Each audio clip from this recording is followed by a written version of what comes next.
हमारे तुलसी के जेवा ना बनाई है रामा।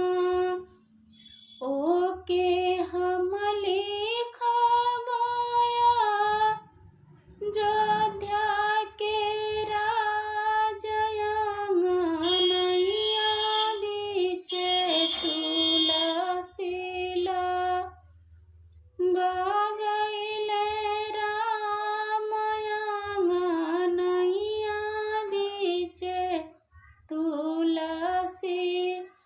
जे हमरे तुलसी के पानिया पियाई है रामा। जे हमरे तुलसी के पानिया पियाई है रामा। ओ के हम लिखवाया अयोध्या के राजयंगनैया बीचे तुलसीला गगैले रामयंगनैया बीचे तुलसी।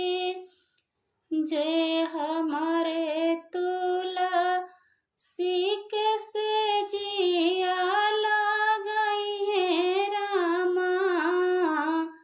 जे हमारे तुलसी के सेजिया लगई है रामा।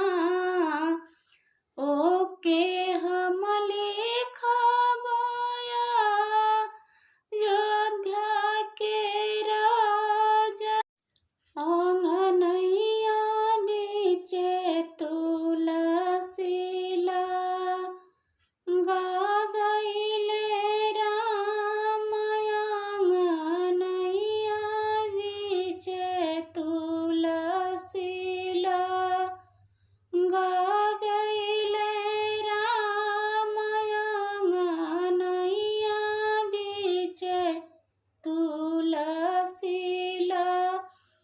गगैले राम।